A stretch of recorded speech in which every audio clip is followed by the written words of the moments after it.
Assalamualaikum warahmatullahi wabarakatuh. Salam sejahtera bagi kita semua. Om Swastiastu, Namo Buddhaya, salam kebajikan, Rahayu. Keterbukaan informasi publik merupakan bentuk pelaksanaan tata kelola pemerintah yang baik. Sebagaimana telah diatur di Permendikbud nomor 41 tahun 2020, kami berkomitmen untuk memberikan pelayanan informasi publik yang terbaik dengan mengikuti perkembangan teknologi informasi dan komunikasi.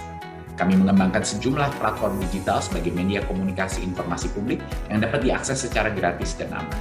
Kedepan, kami terus memperbaiki layanan keterbukaan informasi publik sebagai bagian dari upaya menyukseskan implementasi kebijakan Merdeka Belajar, serta memberikan pelayanan terbaik di bidang pendidikan, kebudayaan, riset, dan teknologi.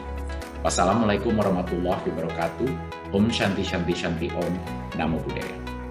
PPID atau Pejabat Pengelola Informasi dan Dokumentasi adalah ujung tombak keterbukaan informasi publik sesuai dengan amanat Undang-Undang Nomor 14 Tahun 2008 tentang Keterbukaan Informasi Publik. Kementerian Pendidikan, Kebudayaan, Riset, dan Teknologi atau Kemendikbudristek menerbitkan Peraturan Menteri Pendidikan dan Kebudayaan Nomor 41 Tahun 2020 tentang layanan informasi publik. Melalui kebijakan ini, PPID diberi kebebasan melakukan inovasi dan kolaborasi dalam pelayanan dan pendokumentasian informasi publik yang selaras dengan kebijakan Merdeka Belajar. Hingga kini, terdapat 310 PPID di Kemendikbudristek yang meliputi 8 PPID unit utama, 167 PPID unit pelaksana teknis, 16 PPID lembaga layanan pendidikan tinggi, 75 PPID perguruan tinggi negeri, dan 44 PPID politeknik negeri. Selain itu, Kemendikbudristek juga memiliki 541 microsite dan 277 kanal di jejaring media sosial. Di tahun 2020, PPID Kemendikbudristek telah melayani 38.427 pemohon informasi dengan permohonan informasi sebanyak 39.712. Selama tahun 2021 sampai dengan bulan Agustus, kebijakan Merdeka Belajar yang diluncurkan Kemendikbudristek meliputi program Sekolah Penggerak, SMK Pusat Keunggulan, KIP Kuliah Merdeka, perluasan program beasiswa LPDP, Kampus Merdeka Vokasi, Sekolah Aman Berbelanja bersama Siplah, dan Merdeka Berbudaya. Sejumlah terobosan Merdeka Belajar masih akan diluncurkan sampai akhir 2021. Berbagai informasi kebijakan Merdeka Belajar ini dapat diakses di laman kemdikbud.go.id, laman mikro masing-masing kebijakan, dan media sosial.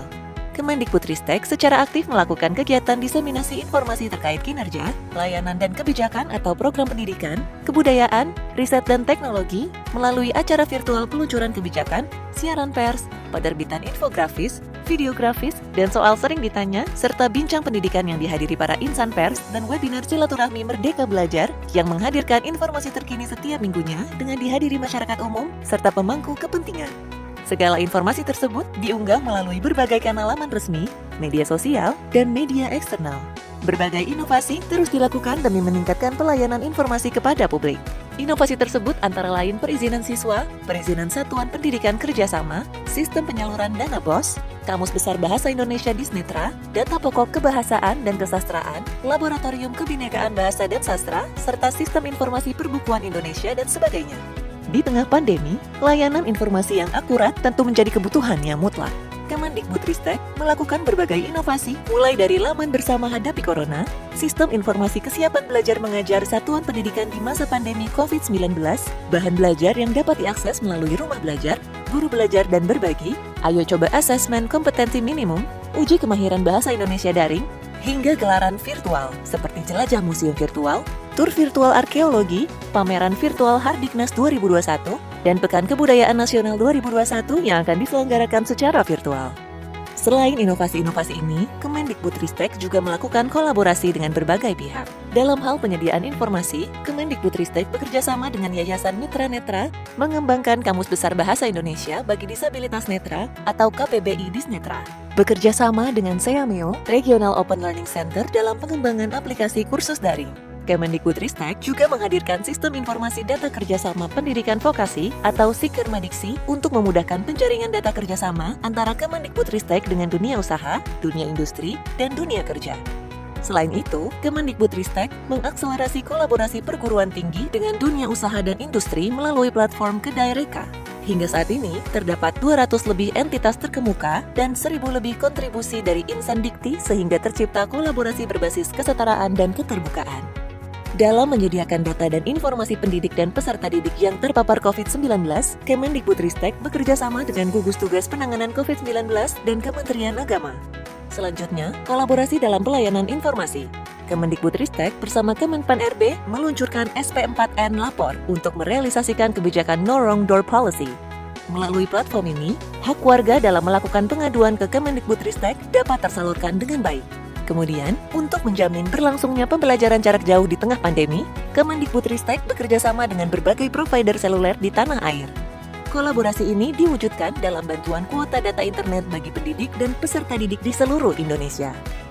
Dalam kolaborasi penyebarluasan informasi, Kemendikbudristek bersama Komisi Informasi Pusat menyosialisasikan karakter keterbukaan informasi bagi pendidik dan peserta didik yang merupakan bagian dari profil pelajar Pancasila, serta bersama berbagai komunitas menyebarluaskan program dan kebijakan. Beragam kegiatan dilakukan mulai dari gelar wicara hingga berbagi konten di media sosial. Kolaborasi juga dilakukan bersama Komite Pengendalian COVID-19 dan Pemulihan Ekonomi Nasional untuk menyebarluaskan informasi kepada peserta didik melalui iklan layanan masyarakat tentang protokol kesehatan di masa pandemi COVID-19. Tak hanya itu, kolaborasi juga dilakukan bersama Twitter dan TikTok untuk menyebarluaskan berbagai kebijakan pendidikan, kebudayaan, riset dan teknologi, serta memberi pemahaman kepada publik tentang pentingnya literasi media. Kolaborasi ini juga dilakukan bersama para pemengaruh, pegiat, hingga komunitas di bidang pendidikan, kebudayaan, riset dan teknologi. Kemendikbudristek akan terus berinovasi dan berkolaborasi demi menjunjung tinggi keterbukaan informasi dan transparansi kebijakan pendidikan, kebudayaan, riset, dan teknologi. Terima kasih dan salam keterbukaan informasi. Hak Anda untuk tahu.